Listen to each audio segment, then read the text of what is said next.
Trabajo asalariado y capital, por Karl Marx. 6. 5. Puede ocurrir que el salario real continúe siendo el mismo, e incluso que aumente, y no obstante disminuya el salario relativo. Supongamos, por ejemplo, que el precio de todos los medios de vida baja en 2/3 partes, mientras que el salario diario solo disminuye en 1/3, de 3 marcos a 2, por ejemplo. Aunque el obrero con estos 2 marcos podrá comprar una cantidad mayor de mercancías que antes con 3, su salario habrá disminuido en relación con la ganancia obtenida por el capitalista. La ganancia del capitalista, por ejemplo, del fabricante, ha aumentado en 1 marco, es decir, que ahora el obrero, por una cantidad menor de valores de cambio que el capitalista le entrega, tiene que producir una cantidad mayor de estos mismos valores. La parte obtenida por el capital aumenta en comparación con la del trabajo. La distribución de la riqueza social entre el capital y el trabajo es ahora todavía más desigual que antes. El capitalista manda con el mismo capital sobre una cantidad mayor de trabajo. El poder de la clase de los capitalistas sobre la clase obrera ha crecido. La situación social del obrero ha empeorado. Ha descendido un grado más en comparación con la del capitalista. ¿Cuál es la ley general que rige el alza y la baja del salario y la ganancia en sus relaciones mutuas? Se hallan en razón inversa. La parte de que se apropia el capital, la ganancia, aumenta en la misma proporción en que disminuye la parte que le toca al trabajo, el salario, y viceversa. La ganancia aumenta en la medida en que disminuye el salario y disminuye en la medida en que éste aumenta. ¿Se objetará acaso que el capital puede obtener ganancia cambiando ventajosamente sus productos con otros capitalistas, cuando aumenta la demanda de su mercancía, sea mediante la apertura de nuevos mercados, sea al aumentar momentáneamente las necesidades de los mercados antiguos, etc.? Que, por tanto, las ganancias de un capitalista pueden aumentar a costa de otros capitalistas, independientemente del alza o baja del salario, del valor de cambio de la fuerza de trabajo.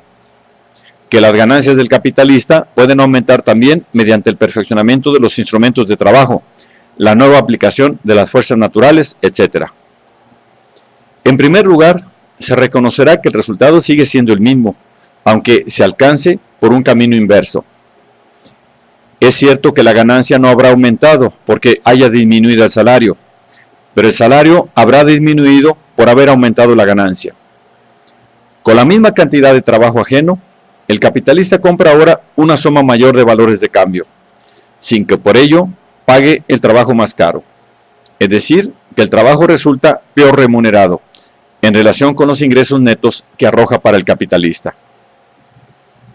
Además, recordamos que, pese a las oscilaciones de los precios de las mercancías, el precio medio de cada mercancía, la proporción en que se cambia por otras mercancías, se determina por su coste de producción.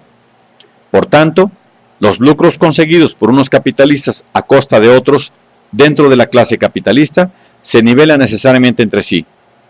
El perfeccionamiento de la maquinaria, la nueva aplicación de las fuerzas naturales al servicio de la producción, permiten crear en un tiempo de trabajo dado y con la misma cantidad de trabajo y capital, una masa mayor de productos, pero no, ni mucho menos, una masa mayor de valores de cambio.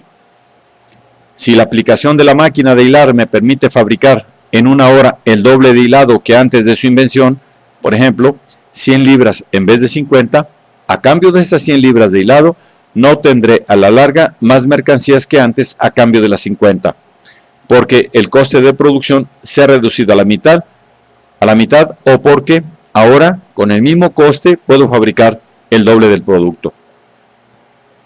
Finalmente, cualquiera que sea la proporción en que la clase capitalista, la burguesía, bien la de un solo país o la del mercado mundial entero, se reparta los ingresos netos de la producción, la suma global de estos ingresos netos no será nunca otra cosa que la suma en que el trabajo vivo incrementa en bloque el trabajo acumulado.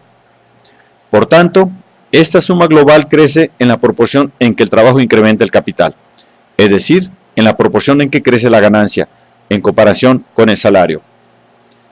Vemos pues que, aunque nos circunscribimos a las relaciones entre el capital y el trabajo asalariado, los intereses del trabajo asalariado y los del capital son diametralmente opuestos. Un aumento rápido del capital equivale a un rápido aumento de la ganancia. La ganancia solo puede crecer rápidamente si el precio del trabajo, el salario relativo, disminuye con la misma rapidez. El salario relativo puede disminuir aunque aumente el salario real simultáneamente con el salario nominal, con la expresión monetaria del valor del trabajo, siempre que estos no suban en la misma proporción que la ganancia. Si, por ejemplo, en una época de buenos negocios, el salario aumenta en un 5% y la ganancia en un 30%, el salario relativo proporcional no habrá aumentado, sino disminuido. Por tanto, si con el rápido incremento del capital aumentan los ingresos del obrero, al mismo tiempo que ahonda el abismo social que separa al obrero del capitalista y crece a la par el poder del capital sobre el trabajo, la dependencia de éste con respecto al capital. Es decir que el obrero está interesado en el rápido incremento del capital solo significa que cuanto más aprisa incrementa el obrero la riqueza ajena, más sabrosas migajas le caen para él, más obreros pueden encontrar empleo y ser echados al mundo, más puede crecer la masa de los esclavos sujetos al capital. Hemos visto, pues, que incluso la situación más favorable para la clase obrera, el incremento más rápido posible del capital, por mucho que mejore la vida material del obrero, no suprime el antagonismo entre sus intereses y los intereses del burgués, los intereses del capitalista. Ganancia y salario seguirán hallándose exactamente lo mismo que antes, en razón inversa.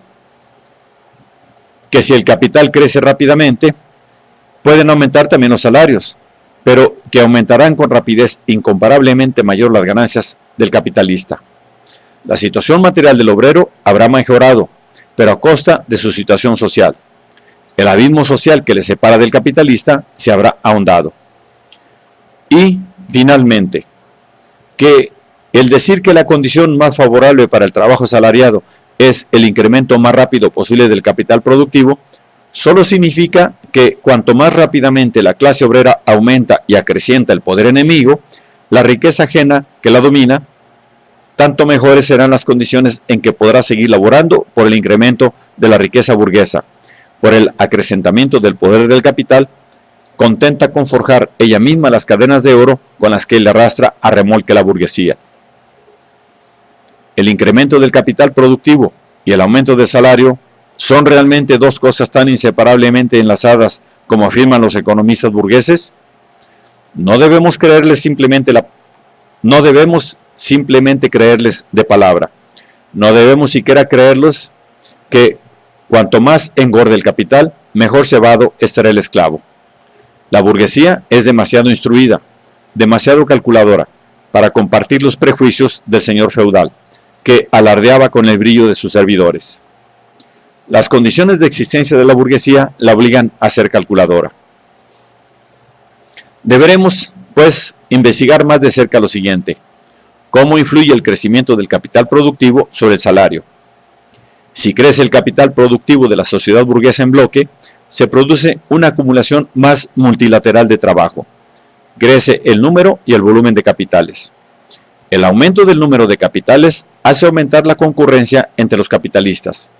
El mayor volumen de los capitales permite lanzar al campo de batalla industrial ejércitos obreros más potentes, con armas de guerra más gigantescas. Solo vendiendo más barato pueden unos capitalistas desalojar a otros y conquistar sus capitales. Para poder vender más barato sin arruinarse, tienen que producir más barato, es decir, aumentar todo lo posible la fuerza productiva del trabajo. Y lo que sobre todo aumenta esta fuerza productiva es una mayor división del trabajo, la aplicación en mayor escala y el constante perfeccionamiento de la maquinaria. Cuanto mayor es el ejército de obreros en los que se divide el trabajo, cuanto más gigantesca es la escala en que se aplica la maquinaria, más disminuye relativamente el coste de producción, más fecundo se hace el trabajo. De aquí que entre los capitalistas se desarrolle una rivalidad en todos los aspectos para incrementar la división del trabajo y la maquinaria y explotarlos en la mayor escala posible.